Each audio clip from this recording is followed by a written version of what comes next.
remaja merupakan periode transisi antara masa anak-anak ke masa dewasa. Menurut World Health Organization atau WHO, masa remaja adalah fase kehidupan antara masa kanak-kanak dan dewasa dari usia 10 hingga 19 tahun. Masa remaja merupakan masa di mana remaja mengalami masa pubertas dan pematangan seksual dengan cepat karena perubahan hormonal yang mempercepat pertumbuhan dan perkembangan, baik fisik maupun sekunder. Perkembangan seksual masa remaja ditandai dengan menstruasi pada wanita dan mimpi basah pada pria. Lalu, apa sih menstruasi itu?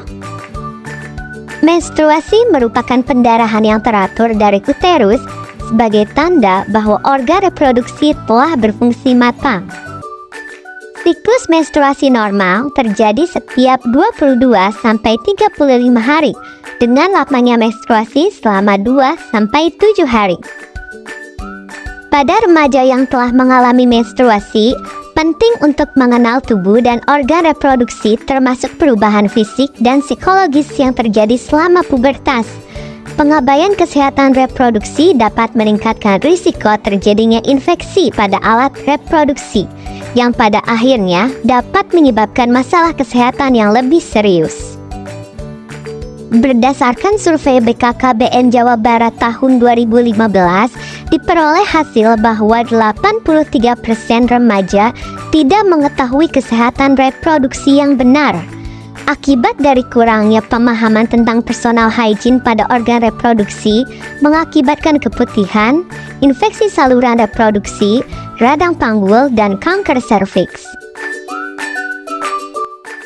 Berdasarkan data yang diberikan oleh Global Cancer Observatory, di Indonesia, kanker serviks merupakan kanker nomor 2 terbanyak yang dialami oleh wanita, dengan prevalensi sebanyak 32.469 kasus atau 9,3% dari jumlah total kasus kanker. Untuk mengurangi risiko gangguan infeksi pada sistem reproduksi saat menstruasi, yaitu dengan melakukan praktik kebiasaan hidup sehat dengan menerapkan perilaku personal hygiene.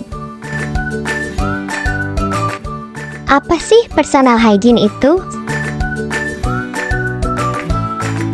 Personal hygiene adalah suatu tindakan memelihara kebersihan dan kesehatan seseorang untuk kesejahteraan fisik dan psikis. Ukuran kebersihan atau penampilan seseorang dalam pemenuhan kebutuhan personal hygiene berbeda pada setiap orang sakit karena terjadi gangguan pemenuhan kebutuhan. Personal hygiene menstruasi adalah perilaku yang berkaitan dengan tindakan untuk memelihara kesehatan dan upaya menjaga kebersihan pada daerah kewanitaan saat menstruasi. Tujuan perawatan personal hygiene yaitu: yang pertama, menghilangkan minyak yang menumpuk, keringat, sel-sel kulit yang mati, dan bakteri.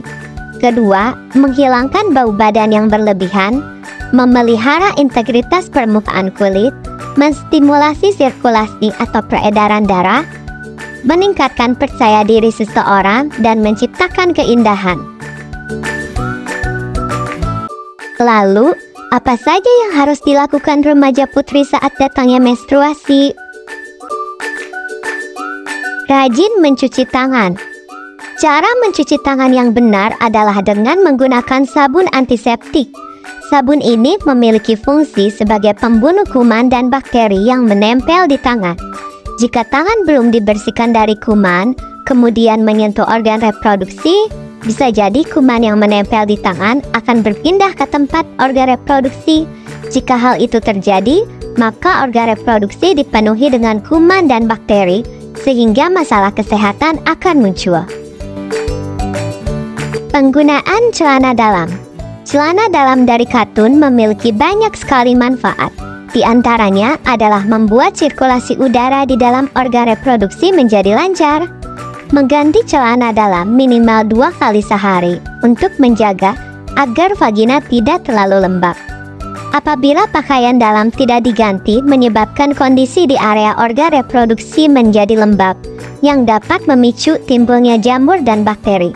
Hindari memakai celana dalam atau celana jeans yang ketat, karena menyebabkan kulit sulit bernafas dan daerah kewanitaan menjadi lembab, berkeringat, dan menjadi tempat yang mudah untuk jamur berkembang biak serta menimbulkan iritasi. Membersihkan organ reproduksi. Cara membasuh kemaluan yang benar adalah dari depan ke belakang, bukan sebaliknya. Jika membasuh kemaluan dari belakang ke depan, akibatnya akan memasukkan bakteri yang di dubur menuju kemaluan. Hal itu justru berbahaya, sebab kuman itu juga sudah ada di kemaluan, akan menyebabkan penyakit kelamin. Dan ketika membersihkan, sebaiknya menggunakan air yang mengalir. Hindari menggunakan air yang berada di penampungan, karena menurut penelitian, air yang ditampung di bak kamar mandi banyak mengandung jamur dan bakteri. Penggunaan sabun pembersih kewanitaan. Organ reproduksi yang dibersihkan memakai obat pembersih kewanitaan justru bisa merangsang pertumbuhan bakteri dan jamur penyebab keputihan. Alasannya, pH yang tidak seimbang justru mematikan bakteri yang ada di vagina.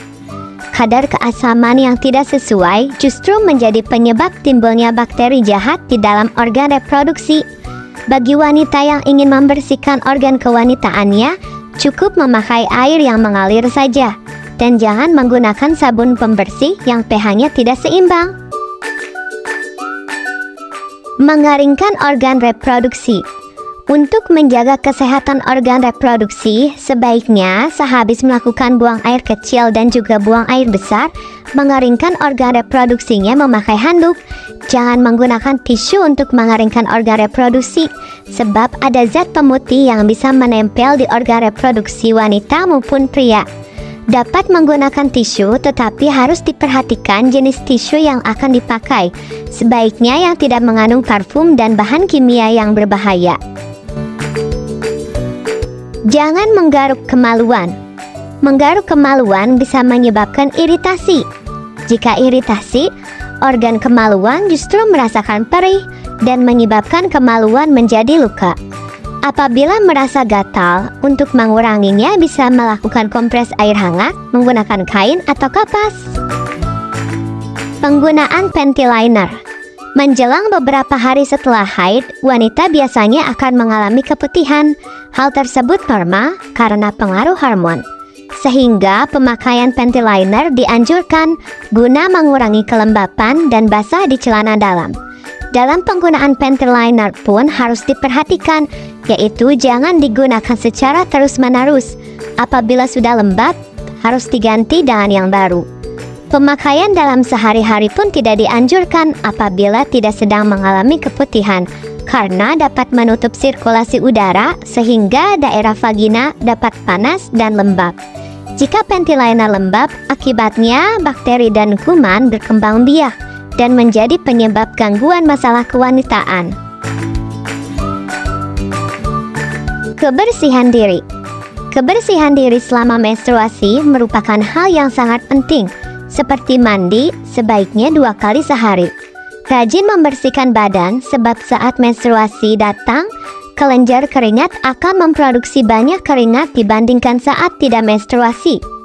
Keramas juga menjadi alternatif untuk menjaga kebersihan tubuh. Selain itu, keramas akan membuat tubuh menjadi rileks. Jika rileks, maka tidak akan ada masalah selama mengalami menstruasi. Alasannya, jika seorang stres, menstruasinya bisa lebih sedikit atau sangat banyak. Penggunaan pembalut. Darah menstruasi pada hari pertama dan kedua cenderung sangat banyak. Dan apabila terlalu lama tidak mengganti, darah yang ada di pembalut akan lembab, yang dapat memicu tumbuhnya bakteri dan jamur penyebab infeksi.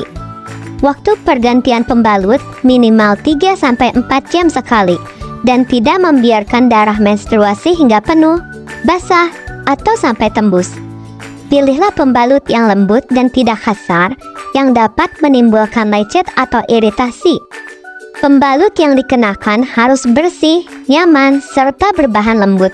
Hindari penggunaan pembalut yang memakai parfum atau gel karena lebih banyak mengandung bahan kimia yang dapat menyebabkan alergi.